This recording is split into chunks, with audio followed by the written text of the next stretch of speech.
नमस्कार, मैं रचना शर्मा चढ़ती कला टाइम टीवी देख रहे हैं सभी दर्शकों का स्वागत करती हूं। आप देख रहे हैं उत्तर प्रदेश के समाचार।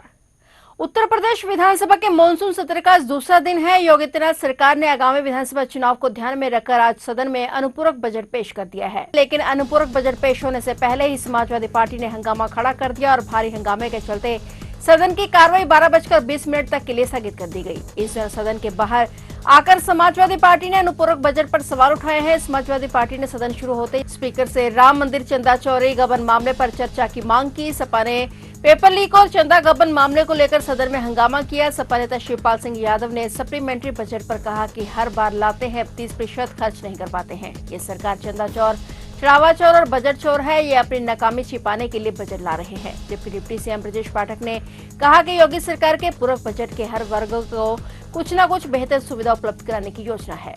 आज अनुपूरक बजट प्रस्तुत होगा। हम अनुदान मांगों पर चर्चा करेंगे।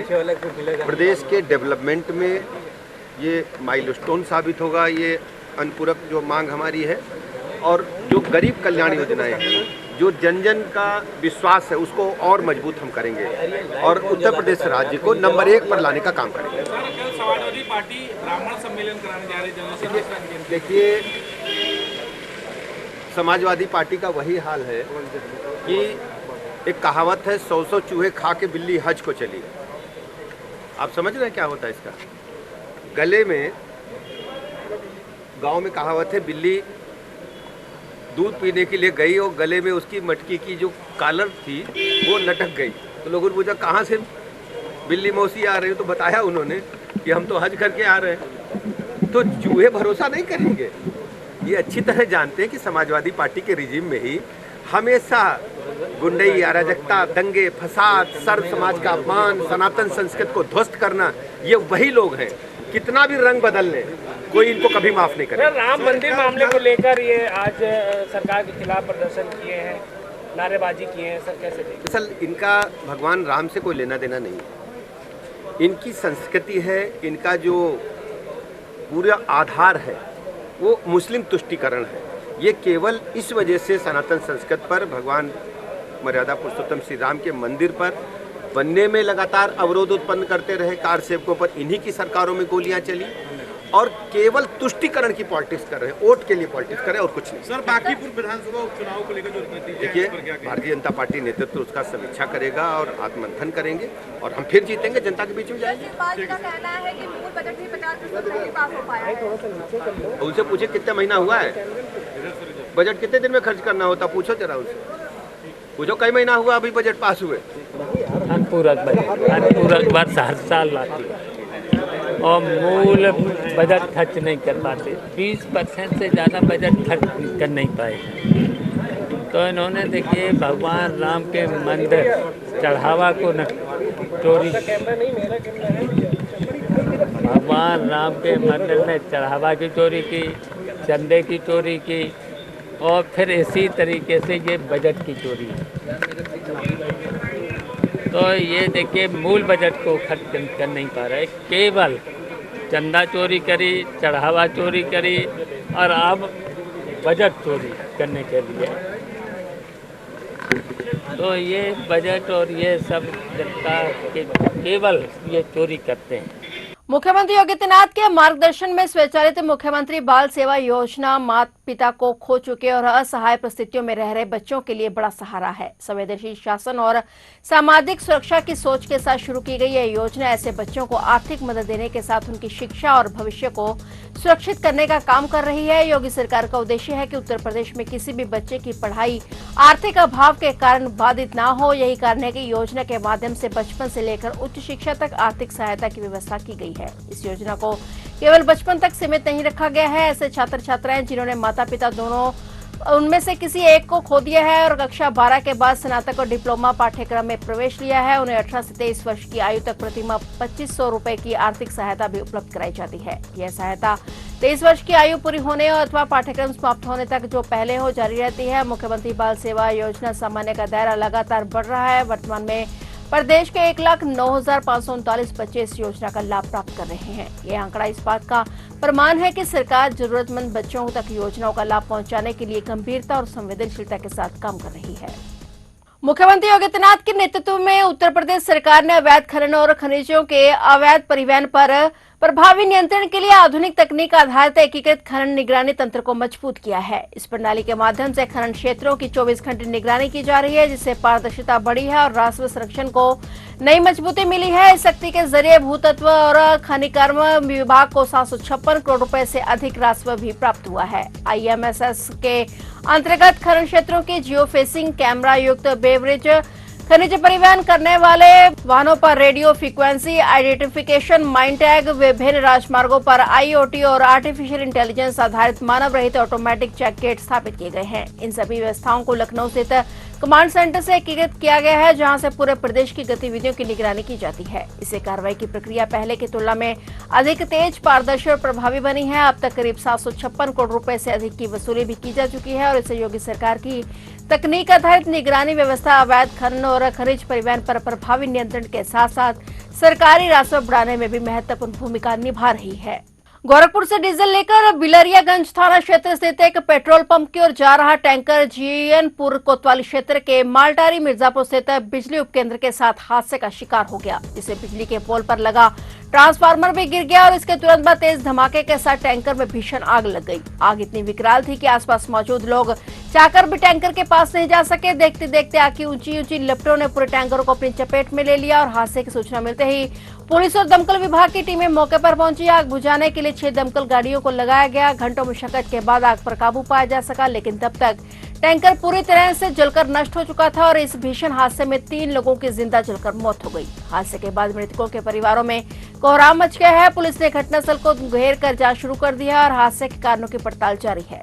आपको अवगत कराना है कि कल दिनांक 3 अगस्त 2026 को रात्रि 10:30 बजे सूचना प्राप्त हुई कि एक टैंकर जो जीएनपुर से बिलरियागंज को जा रहा था वो जो है ट्रांसफर से टकराकर पलट गया है। इस सूचना को तत्काल उच्च अधिकारियों को अवगत कराते हुए FSO साहब तुरंत अपनी टीम के उपस्थित आए और सभी टीम के साथ हम लोग सब उपस्थित रहकर सभी उसको कार्रवाई शीघ्र करते हुए उसको आग को काबू पाया गया। उसमें जो 3 आदमी थे उसकी सुबह पहचान हुई है। एक उसमें प्रदीप कुमार जो मेनगर का रहने वाला है, एक फातिराज जो महाराजगंज का रहने वाला है, ड्राइवर की पहचान नहीं हुई है। उसकी पहचान के लिए आवश्यक कार्रवाई की जा रही है। तीनों की बॉडी को निकलवा कर वास्ते पोस्टमार्टम भिजवा दिया गया है। बाद पोस्टमार्टम विधिक कार्रवाई की जाएगी। टैंकर को पूरी टीम के साथ गिरौने से हटवाकर साइड पर खड़ा कर दिया गया है। कोई बाकी शेष समस्या नहीं है। आगरा के जैतपुर में बेटी के कोर्ट मैरिज करने से नाराज पिता ने दुपट्टे और रस्सी से गला घोंटकर उसकी हत्या कर दी। अंकिता ने गत फरवरी में नहटोली के रहने वाले सहपाठी ITBP जवान अमित उर्फ अनिल से प्रेम विवाह किया था और पड़ोसी की तहरीर पर पुलिस ने हत्या की प्राथमिकी दर्ज की है। आरोपी पिता को कोर्ट में पेश करने के बाद जेल भेज दिया गया है। आगरा में अंकिता के प्रेम विवाह करने से खुन्नस खाया पिता हैवान बन गया और रस्सी से गला दबाने की कोशिश की तो बेटी ने हाथ पैर मारे और इस पर आरोपी ने अंकिता के मुंह पर घूंसे मारकर लहूलुहान कर दिया। लड़की की चीखें सुनकर पड़ोसी भी बाहर आ गए। पड़ोसियों ने दरवाजे पीटे मगर उसने घर की लाइटें बंद कर दी और काफी देर तक दरवाजा नहीं खुलने पर 112 नंबर पर कॉल किया गया। पुलिस के पहुंचने पर आरोपी विमल ने दरवाजा खोला और कमरे के अंदर अंकिता अचेत पड़ी थी। उसका मुंह खून से सना था और गले में रस्सी और दुपट्टे के फंदे कसे थे। आनंद फानंद में पुलिस अंकिता को CSC जैतपुर ले गई, जहां डॉक्टरों ने उसे मृत घोषित कर दिया। पड़ोसी की तहरीर पर पिता के खिलाफ हत्या की प्राथमिकी दर्ज की गई है। ACP बात जितेंद्र कुमार ने बताया कि हत्या आरोपी ने अपना जुर्म कबूल कर लिया है और उसने बेटी के प्रेम विवाह करने से गुस्से में आकर हत्या की बात स्वीकारी है। आरोपी पिता को कोर्ट में पेश करने के बाद जेल भेज दिया गया है। देखिए, यह प्रकरण थाना जैतपुर के प्रताप नगर मोहल्ले का है। आज दिनांक 3 अगस्त 2026 को प्रातः करीब 5 बजे पुलिस को यह सूचना प्राप्त हुई थी कि विमल शर्मा नामक व्यक्ति ने अपनी पुत्री की हत्या कर दी। तत्काल ही पुलिस द्वारा घटना का मौका मुआयना किया गया और वर्तमान में पंचायतनामा और पोस्टमार्टम की कार्यवाही प्रचलित है। वादी की तहरीर के आधार पर मुकदमा पंजीकृत किया गया है। मुकदमा नामजद पिता विमल शर्मा के विरुद्ध पंजीकृत किया गया है। अभियुक्त विमल शर्मा को हिरासत में भी लिया गया है। विमल शर्मा ने अब तक की पूछताछ में यह बात बताया है कि उसकी पुत्री ने कुछ महीना पहले कोर्ट मैरिज कर ली थी और इससे वो असंतुष्ट थे और इसी आक्रोश में उसने अपनी पुत्री के साथ यह घटना करी है।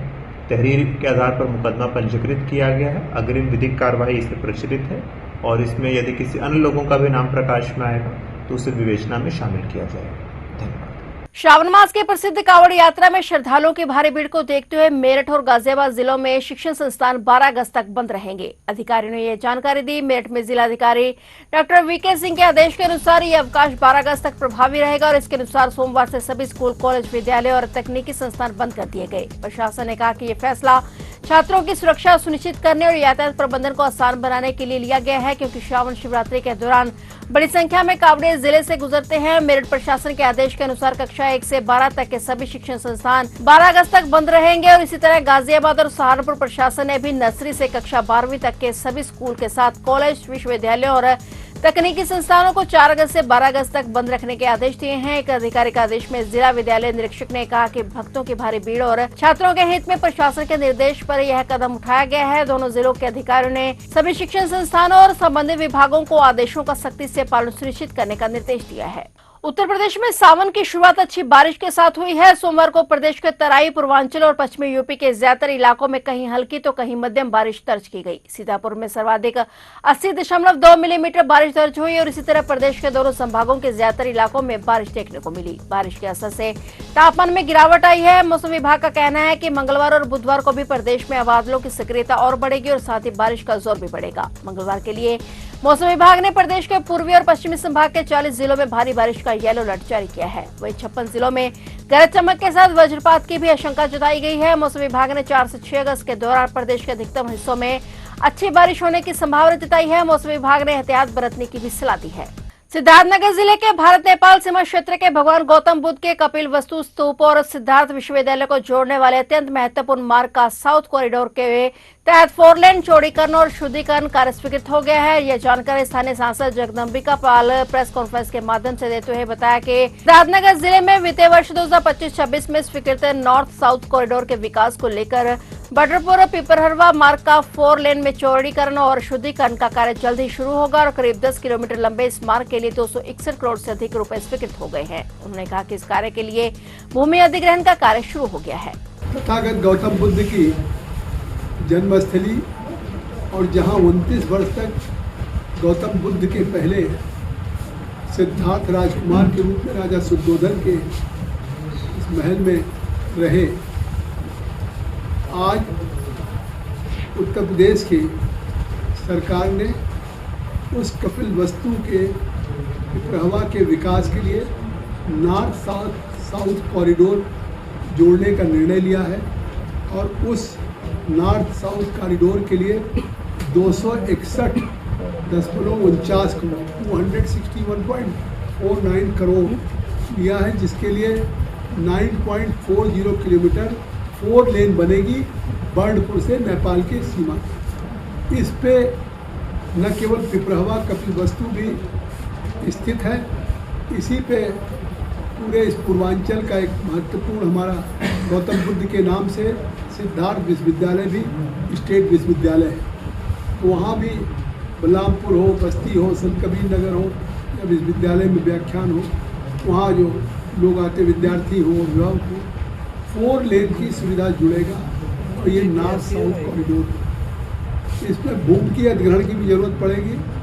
लोक निर्माण विभाग ने 87 करोड़ अभी प्रारंभिक रूप से जमा कर दिया है जिलाधिकारी के पास। उन्होंने SLO को जो भूमि आ रही है उनके ग्रामीण भूमि का 4 गुना मुआवजा उनको दे करके उस भूमि को अधिग्रहित किया जाएगा।